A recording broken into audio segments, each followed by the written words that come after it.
إلا الله وحده لا شريك له وأشهد أن محمدا عبده ورسوله اللهم صل وسلم على سيدنا محمد وعلى آله وأصحابه ومن تبعهم بإحسان إلى يوم القيامة. وقال الله تعالى في القرآن الكريم بسم الله الرحمن الرحيم ولا يحسبن الذين يبخلون بما آتاهم الله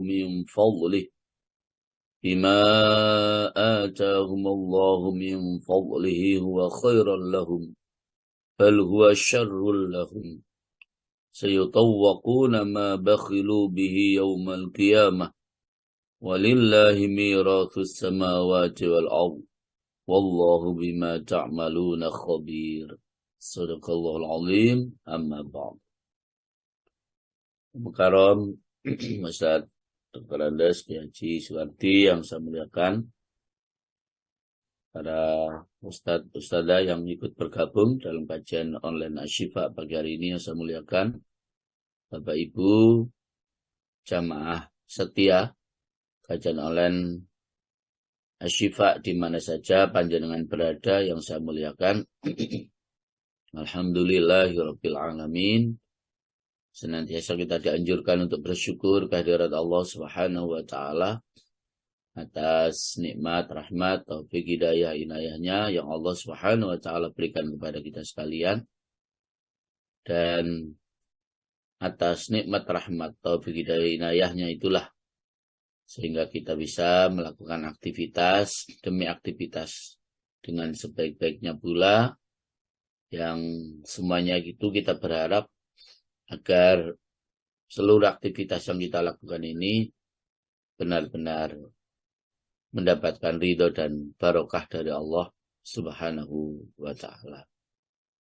Kedua kalinya salawat salam senantiasa kita haturkan kepada Rasulullah Muhammad sallallahu alaihi wasallam atas bimbingan, petunjuk, pengarahan, dan pendidikan yang beliau berikan kepada kita sekalian, sehingga kita mampu untuk memanage hidup kita di dunia ini dengan sebaik-baiknya. Semua itu adalah karena kita mendapatkan bimbingan dari Rasulullah Muhammad sallallahu alaihi wasallam. Para jamaah rahimakumullah, bahkan nikmat yang terbesar yang Allah berikan kepada kita sekalian itu bukan nikmat iman dan Islam, tapi nikmat yang terbesar yang Allah Subhanahu wa taala berikan kepada kita sekalian itu adalah karena diutusnya seorang manusia pilihan Allah, yaitu Rasulullah Muhammad sallallahu alaihi wasallam. Yang dengan beliau diutus oleh Allah sebagai nabi rasulnya itulah yang kemudian menyebabkan kita tahu akan hal-hal apa saja yang baik dan apa saja yang tidak baik. Itu adalah karena Allah mengutus seorang manusia pilihan, yaitu Rasulullah Muhammad sallallahu alaihi wasallam. Itulah yang Allah nyatakan di dalam surat Ali Imran ayat 164. Laqad manna Allahu 'alal mu'minina id ba'atsa fihim rasulan min anfusihim yatslu 'alaihim ayatihi wa yuzakkihim wa yu'allimuhumul kitaba wal hikmah wa in kanu min qablu lafi dhalalin mubin. Indri. Iya Ustaz, ya.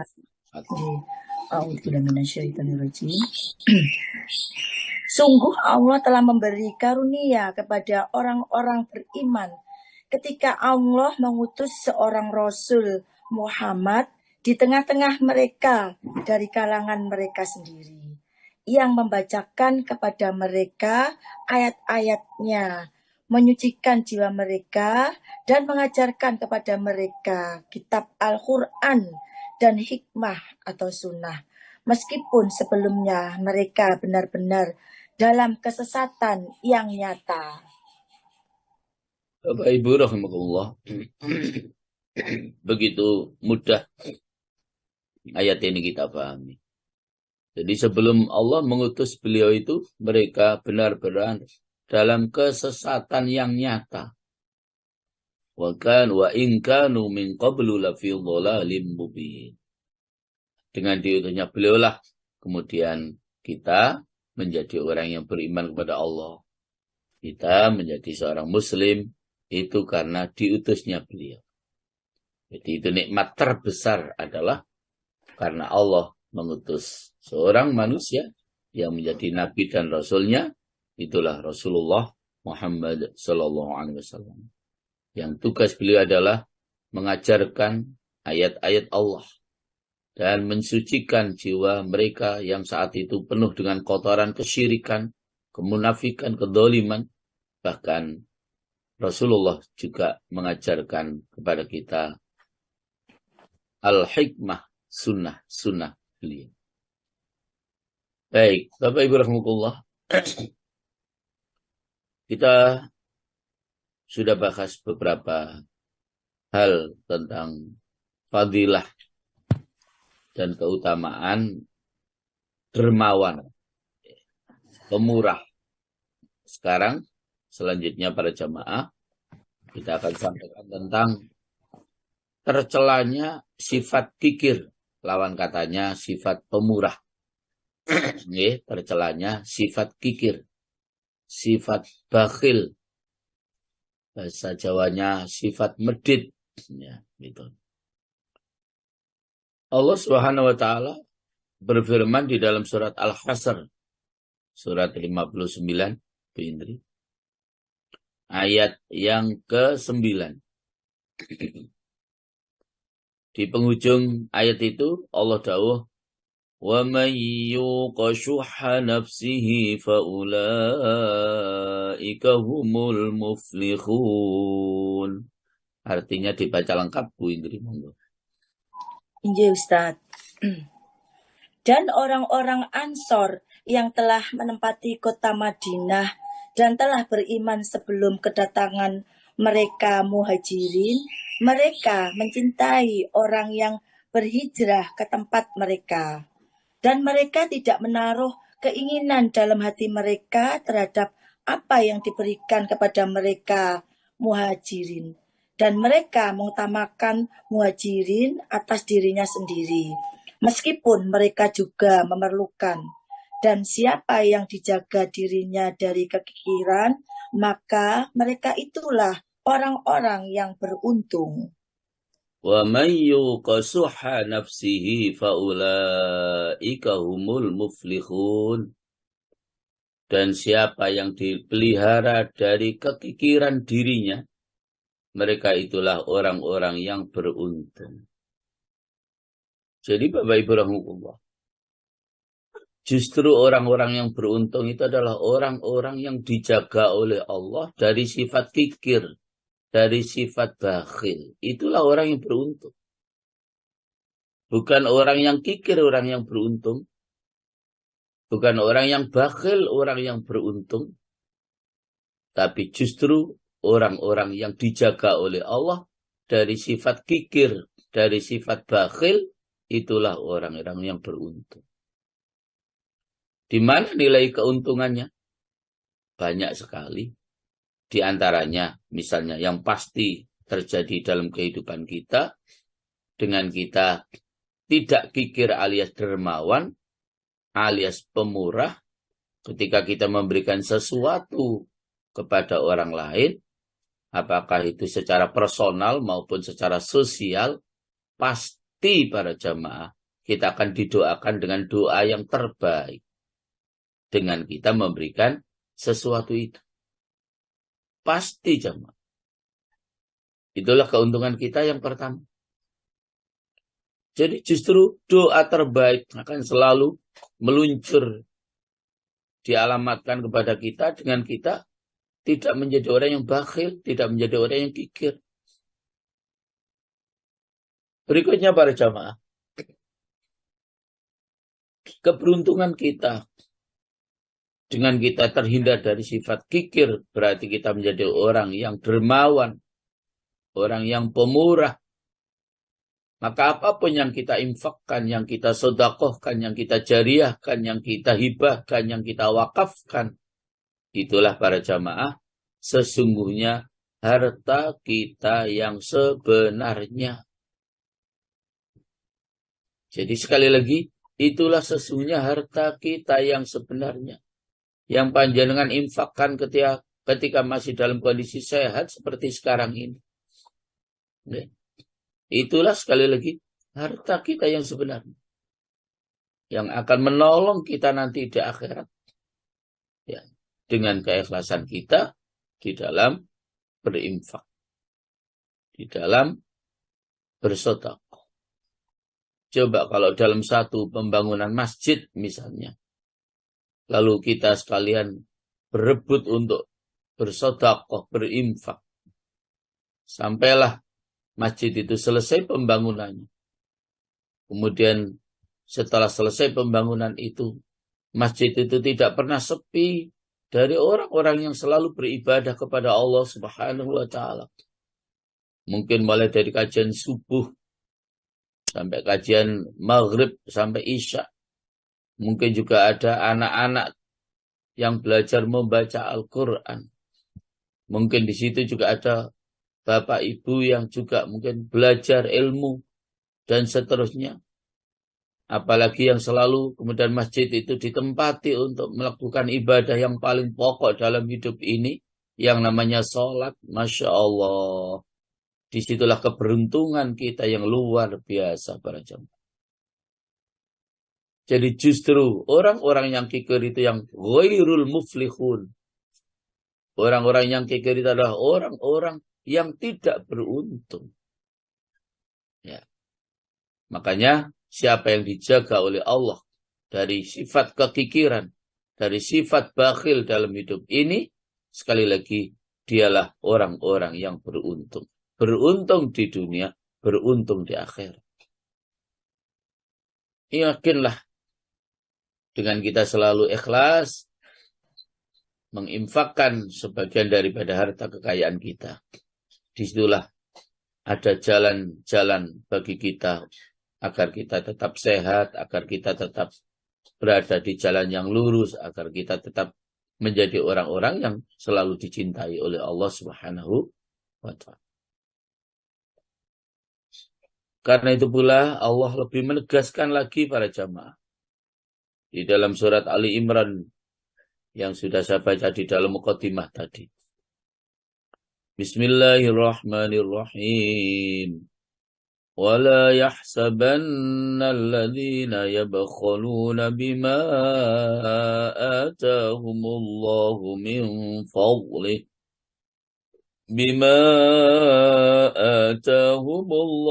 من فضله هو خيرا لهم بل هو شر لهم سيطوقون ما بخلوا به يوم القيامة إلى آخر ayat. Ayat 180 Bu Indri. Iya Ustaz.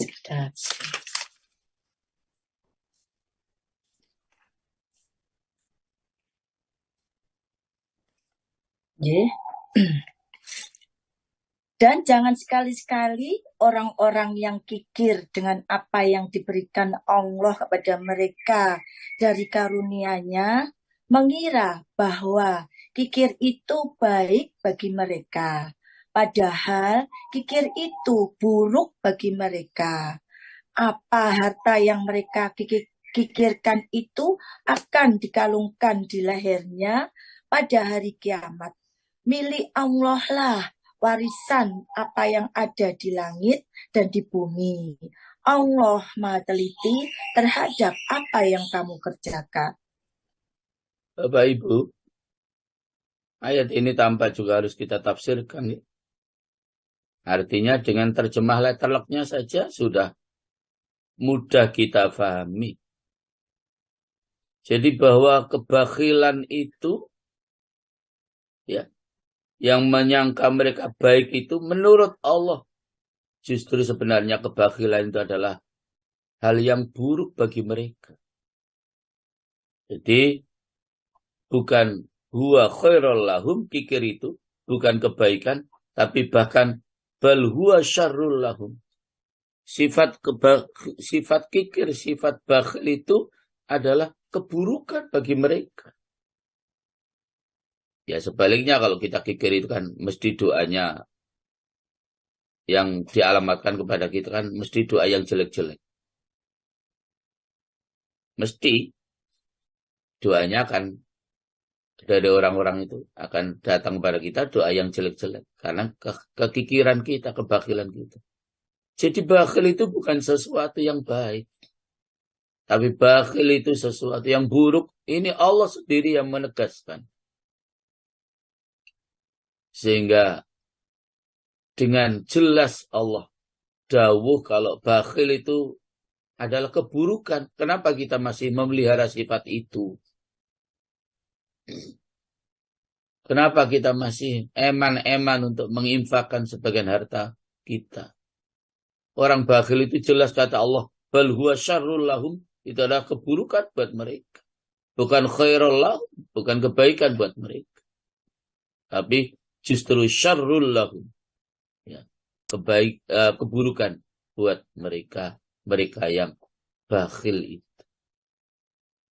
Makanya diperintahkan oleh Allah dalam ibadah tertentu itu ya memang kita harus siap berkorban harta benda untuk bisa melaksanakan ibadah kepada Allah. Ada memang yang secara materi ibadah itu baru dapat kita lakukan. Kurban misalnya. Itu kalau kita tidak mengorbankan uang kita ya nggak bisa berkorban, menyembelih ternak kurban. Haji misalnya. Kalau kita tidak berkorban uang kita ya tidak pernah kita selamanya untuk bisa haji. Umrah juga demikian. Selamanya kita tidak akan bisa melaksanakan perintah Allah. Wa atimul hajja wal umrata lillah. Dan sempurnakanlah haji dan umrah semata-mata karena Allah. Tidak akan bisa kita realisasikan kalau kita bakhil dengan harta yang kita miliki. Sulit kita untuk bisa merealisasikan ibadah kepada Allah yang hubungannya dengan materi tersebut. Ya. Makanya para jamaah Allah, inilah nilai sosial syariat Islam ini yang luar biasa. Ya. Jadi semua mengandung nilai sosial yang luar biasa. Dalam berbagai macam ibadah. Itu semuanya ada nilai sosial. Sholat, kalau tidak pakai menutup aurat, ya sholatnya nggak sah. Akhirnya harus beli baju. Ya. Beli kerudung, beli sarung, beli celana. Untuk menutup aurat saat kita sholat. Itu semuanya butuh pengorbanan. Ya. Sehingga memang kita tidak boleh sekali lagi bakhil.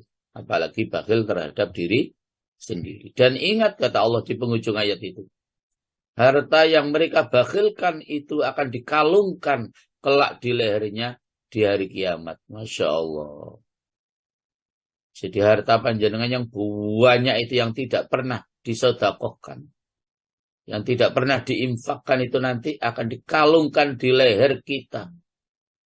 Nah kalau harta panjenengan sangat banyak, gimana itu leher kita? Kuatkah leher kita membawa sekian banyak harta yang kemudian dikalungkan di leher kita besok pada hari kiamat? Dan itu sengaja ditunjukkan oleh Allah. Iki lho wong biyen sing bakhil nang dunya. Iki lho dunyane digawa sampai nang akhirat. Dikalungkan di leher kita. Ditunjukkan oleh Allah pada khalayak ramai orang-orang yang waktu hidup di dunia itu bakhil. Tuh dia sekarang membawa harta bendanya dengan sekian banyak dan begitu berat. Itu para jamaah. Jadi Allah sudah dengan tegas mengatakan jadi bahwa harta yang kita bakhilkan itu akan dikalungkan besok pada hari kiamat. sayutawwaquna ma bakhilu bihi yaumal qiyamah. Harta yang mereka bakhilkan itu akan dikalungkan kelak di lehernya pada hari kiamat. Masya Allah. Okay. Itulah para jamaah. Sekali lagi Allah tegaskan bakhil itu bukan kebaikan. Bakhil itu adalah sebuah keburukan. Allah tegaskan ketika kita bakhil, hati-hati. Nanti harta yang kita bakhilkan itu akan dikalungkan oleh Allah di leher kita besok pada hari kiamat. Ditunjukkan oleh Allah. Itu loh orang yang bakhil dulu. Sekarang lihat itu. Sangat berat membawa hartanya di lehernya itu. Itu para jamaah. Allah Subhanahu wa taala juga dawuh di dalam surat An-Nisa, Bu Indri. Ayat yang ke-37. Alladzina yabkhaluna wa ya'muruna an-nasa bil bukhli wa yaktumuna ma atahumullahu min fadlih. Ila akhir ayat. Monggo dibaca lengkap artinya. Nggih. 37 nggih Ustaz. 37 nggih. Nggih. Yaitu orang yang kikir dan menyuruh orang lain berbuat kikir dan menyembunyikan karunia yang telah diberikan Allah kepadanya. Kami telah menyediakan untuk orang-orang kafir azab yang menghinakan. Bapak Ibu, rahimakumullah. Jadi orang kikir itu ternyata menurut ayat ini itu juga mempengaruhi teman-temannya agar juga berbuat kikir. Menyuruh orang lain berbuat kikir. Masya Allah. Jadi orang yang kikir itu pasti, ayat ini nggak mungkin tidak, juga akan menyuruh orang lain juga berbuat kikir. Masya Allah. Sudah dirinya sendiri kikir, minta ditemani oleh orang lain agar mereka juga berbuat kikir. Dan bahkan menyembunyikan karunia Allah yang telah diberikannya kepada mereka. Ya orang kikir ya mesti disembunyikan. Ya, biar tidak diutangi tonggone. Tonggone roh teko kabeh utang nanti. Ya, jadi ya disembunyikan. Apa yang dikaruniakan oleh Allah untuknya, orang kikir itu pasti disembunyikan. Oh enggak kok imamu oleh apa ngono loh. Padahal dapat rezeki sangat banyak, dapat rezeki sangat banyak, bilangnya hanya sedikit. Padahal perintah Allah agar kita tahadduts bin nikmah. Menyebut-nyebut nikmat Allah. Ya. Wa amma bi ni'mati rabbika fahaddits. Dan terhadap nikmat Tuhanmu maka sebut-sebutkanlah. Itu perintahnya. Tidak disembunyikan. Karunia Allah kemudian disembunyikan, tidak. Jadi ketika kita mendapatkan nikmat Allah itu, kata Allah, fahaddits, sebut-sebutkanlah. Yang kemudian kita bahasakan dengan bahasa lain, tahadduts bin nikmah, menyebut-nyebut nikmat Allah Subhanahu wa ta'ala. Nah, memang tidak banyak para jamaah orang yang suka menyebut-nyebutkan nikmat Allah Subhanahu wa ta'ala yang ada pada dirinya, memang tidak banyak. Makanya di dalam surat Ar-Rahman itu sampai 31 kali Allah mendidik kita. Fabi ayyi ala'i rabbikuma tukadziban. Maka nikmat Tuhanmu yang manakah yang masih kamu dustakan? 31 kali Allah mendidik kita. Padahal harusnya kita menjawab, ya Allah, tidak ada satu pun nikmat Engkau ya Allah yang kami dustakan ya Allah. Karena memang nikmat yang telah Engkau berikan kepada kami begitu amat sangat banyak ya Allah. Itulah kesabaran Allah. Mendidik kita. Diingatkan berkali-kali. Fabi ayyi ala'i rabbikuma tukadziban. Maka nikmat Tuhanmu yang manakah yang masih kamu dustakan? Masya Allah. Jadi tidak boleh kita mendustakan nikmat Allah. Kita tidak boleh menyembunyikan karunia Allah. Nikmat-nikmat yang telah diberikan oleh Allah. Tapi bagi orang kikir ya memang disembunyikan. Bahkan sekali lagi, kekikiran itu para jamaah diidentikan seperti sifatnya orang-orang kafir. Nih, diidentikan seperti sifatnya orang-orang kafir. Hati-hati. Nih, sama sekali tidak ada keberuntungan dengan kikir kita selama hidup ini. Sama sekali tidak ada keberuntungan. Nih, karena apapun yang sudah kita infakkan itu, para jamaah yakin dan pasti akan diganti oleh Allah Subhanahu wa ta'ala. Yakin dan pasti akan diganti oleh Allah, bahkan lebih banyak yang Allah berikan kepada kita daripada apa yang kita keluarkan. Baik berupa sedekah, infak, asal kita memang ikhlas. Nih, asal kita memang ikhlas. Itu kuncinya memang. Pasti akan dikembalikan oleh Allah Subhanahu wa ta'ala. Bapak Ibu para jamaah rahmatullah. Karena itu pula hadis riwayat Imam Muslim dari sahabat Jabir, Rasulullah sallallahu alaihi wasallam beliau bersabda, "Iyyakum was-suha, fa innahu ahlaka man kana qablakum hamalahum ala an safaku dima'ahum wastahallu maharimahum." Kata Rasulullah pada jamaah, takutlah kamu terhadap kikir. Jadi Rasul mengingatkan kita, takutlah kamu terhadap kikir. Iyyakum was-suha. Takutlah kamu terhadap kikir. Sesungguhnya kikir itu membinasakan orang-orang yang sebelum kamu, membawa mereka kepada pertumpahan darah dan menghalalkan sesuatu yang diharamkan bagi mereka. Jadi Rasul pesan kepada kita, takutlah kamu terhadap kikir. Kenapa? Karena sesungguhnya kikir itu membinasakan orang-orang yang sebelum kamu, membawa mereka kepada pertumpahan darah dan bahkan menghalalkan sesuatu yang diharamkan untuk mereka. Bapak Ibu, pernah kita mendengar sebuah cerita di Jakarta itu. Hanya gara-gara bayar parkir yang hanya paling mahal 10.000 lah barangkali begitu. Lalu mungkin yang ditarik parkir itu karena punya sifat kikir, tidak mau ditarik segitu. Apa yang terjadi? Pertengkaran hebat, bahkan hampir saling membunuh. Itu gara-gara kikir. Itu gara-gara kikir. Jadi memang benar-benar terjadi. Sesama saudara, kalau ada yang kikir itu memang bisa terjadi. Saling bertengkar. Demikian pula dengan tetangga dan seterusnya.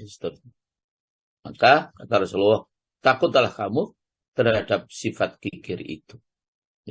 Kita harus menghindari sifat kikir itu. Rasulullah juga dawuh dalam hadis yang lain, iyyakum was-sukha. Hampir sama ini hadis ini isinya.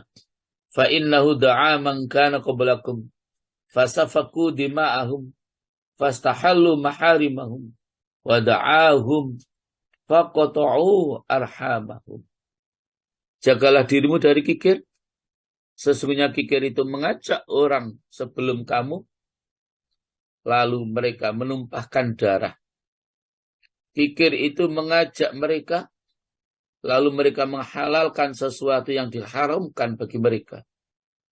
Dan kikir itu mengajak mereka, lalu mereka memutuskan tali silaturahim, hubungan persaudaraan di antara mereka. Bapak Ibu, jadi dengan kikir itu juga bisa memutuskan hubungan silaturahim, persaudaraan di antara kita. Itu gara-gara kita kikir. Bisa. Hubungan persaudaraan ini menjadi retak. Hubungan silaturahim menjadi putus. Itu gara-gara kita kikir. Jangan ke sana. Percuma nanti ke sana tidak dibukakan pintunya. Takut kalau kita nanti ke sana harus nyiapkan kopi, teh, nyiapkan snack. Jangan ke sana. Akhirnya saudara-saudaranya tidak ada yang berani ke sana karena ke sana pun tidak dihormati. Saking takutnya jatuh miskin sampai sekedar kopi atau teh atau mungkin segelas aqua saja tidak keluar. Jangan ke sana nanti kita dikira minta-minta nanti. Jangan ke sana nanti kita merepotkan karena nanti kita dikira minta apa dan seterusnya. Akhirnya hubungan silaturahim bisa putus. Hubungan persaudaraan bisa putus gara-gara sifat bakhil ini. Gara-gara sifat kikir ini. Itu betul-betul bisa menjadi sebab putusnya hubungan silaturahim di antara kita sesama saudara, di antara kita. Itu bisa menjadi sebab putusnya hubungan silaturahim. Bahkan orang yang kikir itu akan menghalalkan apa yang haram. Ya, karena ingin orang kikir itu kan tujuannya apa? Ingin kaya kan? Jadi orang kikir itu kan tujuannya ingin segera menjadi orang yang kaya. Sehingga bisa saja yang haram diterabas saja bahasa Jawanya. Dianggap halal. Ya. Saking kepinginnya segera menjadi orang yang kaya. Sudah tidak peduli itu halal maupun haram. Yang penting saya segera kaya. Yang penting saya segera menjadi orang yang jaya. Ya. Apapun bisa dilakukan. Ya. Hadis riwayat Imam Ahmad dan Tirmidzi dari sahabat Abu Bakar, Rasulullah SAW, beliau dawuh, la yadkhulul jannata bakhilun wala khabbun wala kha'inun wala sayyi'ul malakah. Tidak masuk surga orang yang kikir, penipu, pengkhianat, dan orang yang jahat perilakunya. Masya Allah. Nggih. Jadi, orang yang kikir itu tidak akan pernah bisa masuk surga. Demikian para penipu. Demikian pengkhianat. Dan orang yang jahat perilakunya juga tidak akan pernah bisa masuk surga. Bapak Ibu rahimakumullah. Dan pada riwayat yang lain disebutkan wala jabbarin. Dan tidak masuk surga juga orang-orang yang suka memaksa. Dan pada riwayat yang lain juga disebutkan wala mannan. Tidak masuk surga juga orang-orang yang mengungkit-ungkit pemberiannya. Masya Allah. Jadi kalau kita memang sudah memberikan, ya sudah. Harus benar-benar ikhlas. Jangan pernah kita mengungkit-ungkit pemberian kita kepada orang lain. Karena mengungkit-ungkit pemberian kita kepada orang lain itu juga menyebabkan orang tersebut menjadi sakit hati. Oke, menjadi sakit hati. Nah, Bapak Ibu rahimakumullah. Demikian pula hadis yang disampaikan dari Imam atau Broni dari Anas. Rasulullah SAW beliau juga dawuh, salasun muhlikat, syukhun muta' wa hawan mujba' wa ijabul mar'i binafsi. Hati-hati ini, ya. Ada 3 perkara yang membinasakan. Jadi, ada 3 perkara yang membinasakan hidup kita. Apa 3 perkara yang akan membinasakan itu? Pertama, sukhun muta'. Kikir yang dituruti. Jadi, menuruti sifat kikirnya itu.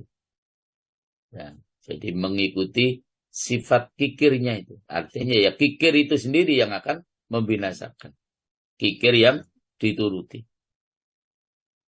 Nomor 2, wahawan mujba'. Hawa nafsu yang diikuti.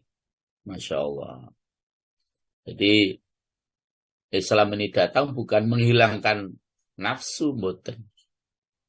Mengatur nafsu itu sehingga disalurkan pada jalan yang benar. Karena memang manusia ini makhluk Allah yang paling sempurna.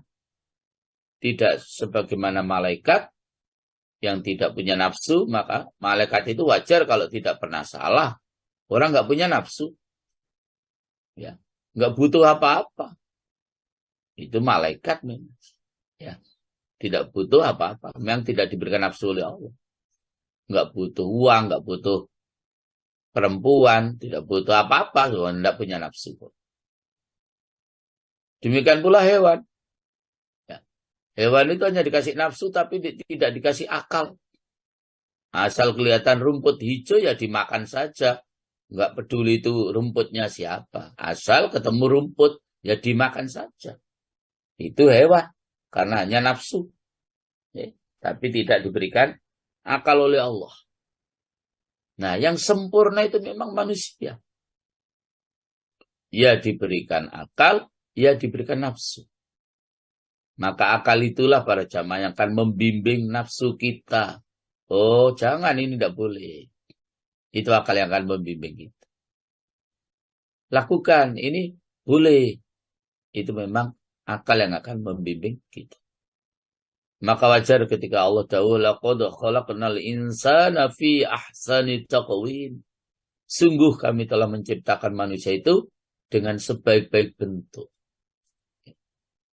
Jadi bukan hanya bentuk secara fisiknya yang baik, tapi secara keseluruhan memang makhluk yang namanya manusia kita ini memang makhluk yang terhebat, makhluk yang terunik, makhluk yang paling dinamis, yang paling dinamis. Itulah manusia. Sehingga dengan kehebatan manusia itulah, maka Allah membekali manusia itu dengan pikiran yang cerdas, akal yang sehat, nafsu yang bisa dikendalikan. Jadi hal kedua yang akan dapat untuk membinasakan kita adalah hawa nafsu yang selalu diikuti. Dan yang ketiga yang akan dapat membinasakan hidup kita adalah kagum terhadap diri sendiri. Ya, kagum terhadap diri sendiri. Namanya ujub, membanggakan diri sendiri. Jadi ujub itu bangga dengan dirinya sendiri. Kalau takabur itu membanggakan diri untuk orang lain. Itu takabur, ya. Kalau takabur itu membanggakan diri untuk orang lain. Aku kok. Nah, itu namanya takabur. Kalau ujub itu tidak pakai ngomong, tapi bangga terhadap diri sendiri. Itu ujub. Itu juga akan membinasakan diri kita. Kenapa para jamaah? Karena tidak ada kesempurnaan yang Allah berikan kepada siapapun bagi kita sebagai seorang hamba ini. Maka jangan pernah kita merasa bahwa ibadah kita sudah sempurna. Jangan pernah kita merasa bahwa akhlak kita sudah sempurna, ilmu kita sudah sempurna. Jangan pernah. Kita justru yang paling baik itu merasa diri kita ini masih banyak kekurangan, banyak kesalahan. Itu yang terbaik. Memang tidak ada manusia itu yang tidak pernah salah. Dan salah serta lupa itu memang sudah menjadi semacam sifat manusia. Jadi itu yang sudah didawuhkan oleh Rasulullah SAW. Kullu bani Adam khata'un wa khairul khata'ina at-tawwabun. Semua anak Adam itu pasti pernah melakukan kesalahan. Dan sebaik-baik orang yang pernah melakukan kesalahan adalah orang-orang yang segera bertaubat. Jadi orang yang baik itu bukan orang yang tidak pernah melakukan kesalahan. Memang tidak ada orang yang tidak pernah melakukan kesalahan. Tapi orang yang baik adalah orang yang pernah melakukan kesalahan dan segera bertaubat dari kesalahan tersebut. Kalau ada manusia tidak pernah salah, itu malaikat namanya. Tapi kalau manusia ini salah terus, ya bolone setan, bolone iblis. Jadi itulah manusia. Kita sangat dimuliakan oleh Allah. Disempurnakan kejadian kita juga oleh Allah Subhanahu wa ta'ala. Yang berikutnya para jamaah, hadis yang diriwayatkan oleh Imam At-Tirmidzi dan An-Nasa'i dari Abu Dzar. Rasulullah SAW beliau dawuh, Inna allaha yabghadu salasan. Salasah. Syekhuz zani. Wal bakhilul mannan. Wal mu'ilal mukhtal. Sesungguhnya Allah murka kepada 3 jenis manusia. Jadi Allah murka kepada 3 jenis manusia, kepada 3 kelompok manusia. Yang pertama, Syekhuz zani, orang tua yang berzina. Masya Allah. Jadi orang tua tapi masih berzina. Ini kan ya, kenemenan namanya. Jadi sudah tua tapi masih melakukan hal yang sangat bertentangan dengan syariat. Syekhuz zani, orang tua yang berzina. Yang kedua, orang yang dimurkai oleh Allah adalah wal bakhilul mannan, orang kikir yang mengungkit-ungkit pemberiannya. Maka ini mau titik, isik diomong-omong naik. Nek kata bantu itu, wah wis gak iso apa-apa itu. Padahal hanya bantunya sedikit saja. Orang kikir kok, orang bakhil ya mungkin bantu banyak orang kikir. Ya. Pasti bantunya ya sedikit. Ya. Jadi orang kikir yang mau ngungkit-ngungkit pemberiannya. Itu orang kelompok kedua yang dimurkai oleh Allah. Dan yang ketiga, orang yang menanggung tanggungan yang sombong. Ya, artinya orang yang sombong itu sendiri. Ya. Sama sekali para jamaah, kita ini tidak patut dan tidak pantas untuk memiliki sifat sombong. Sombong itu adalah milik Allah. Al-kibriya'u lillah. Sombong itu hanya milik Allah. Pantas kalau Allah sombong. Karena Allah itu ala kulli syai'in qadir. Kuasa terhadap segala sesuatu.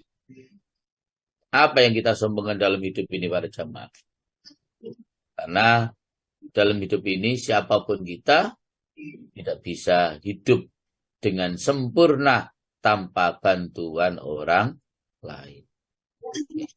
Jadi sama sekali tidak pantas jika kemudian kita ini sombong dalam hidup ini. Bapak Ibu para jamaah, hadis yang berikutnya riwayat Imam Al-Bukhari dari sahabat Abu Hurairah.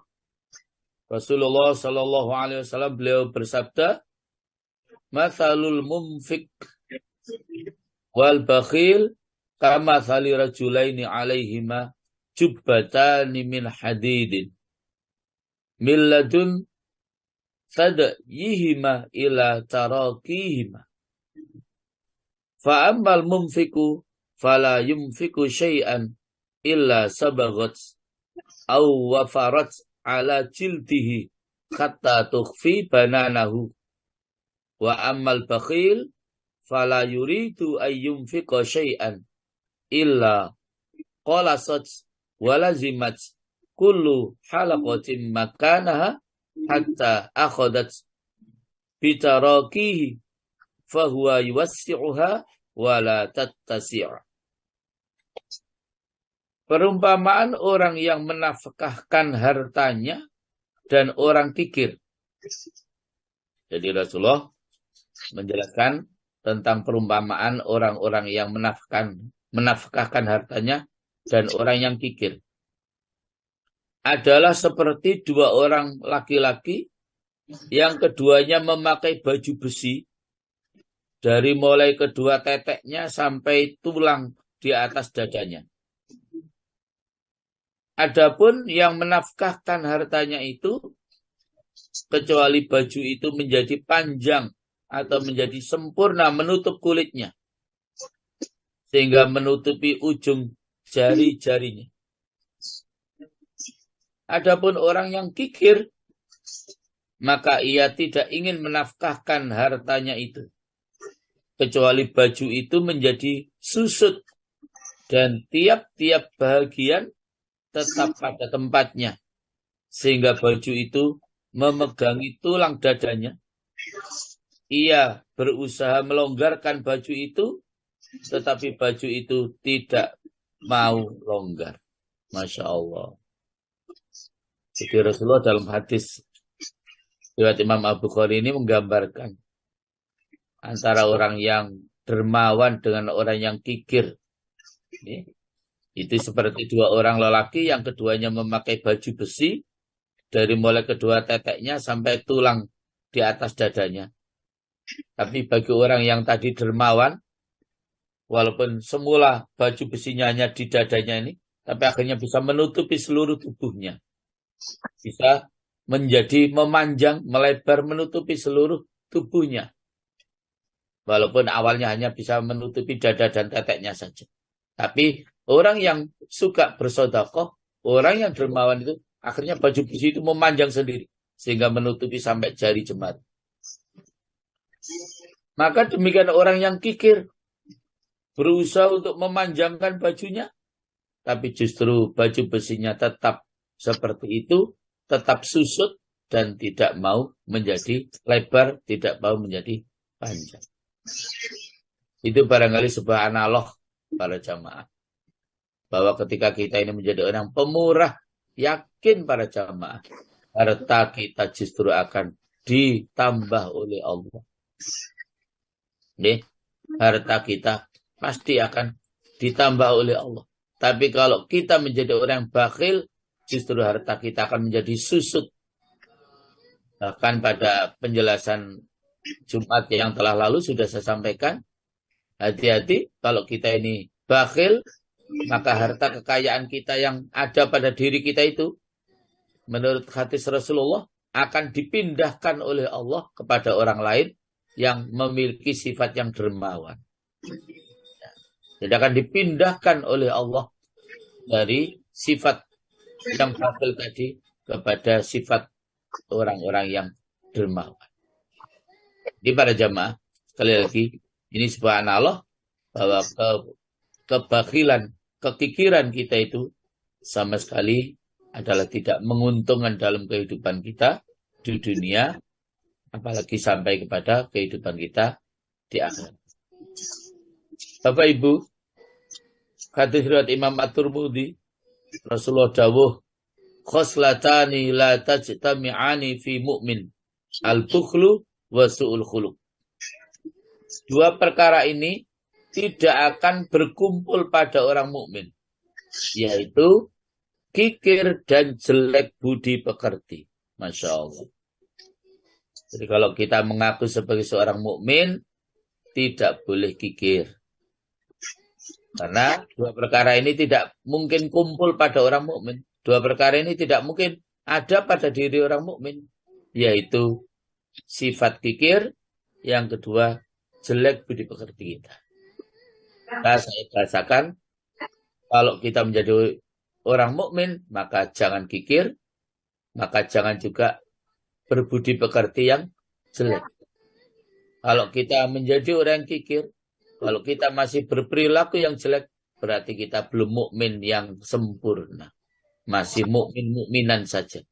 Karena dua hal itu, sekali lagi, tidak mungkin akan dapat ada pada orang yang mukmin itu. Nabi SAW beliau pernah berdoa dalam hadis riwayat Imam Al-Bukhari dari sahabat Sa'ad, Allahumma inni a'udzubika minal bukhl wa a'udzubika minal jubn wa a'udzubika an uradda ila ardalil umur. Ini doa Rasulullah. Ya wahai Allah, sesungguhnya saya berlindung kepadamu dari kikir, minal bukhl. Saya berlindung kepadamu dari dikembalikannya kepada kehinaan umur atau umur tua yang menyusahkan. Jadi Rasulullah pun berdoa kepada Allah agar dihindarkan dari sifat kikir. Dihindarkan dari sifat kikir. Itu para jamaah tentang kejelekan dan tercelanya sifat-sifat kikir tersebut. Insyaallah kan kita sambung pada kesempatan berikutnya. Kami kembalikan kepada Pak Alwi. Monggo Pak Alwi.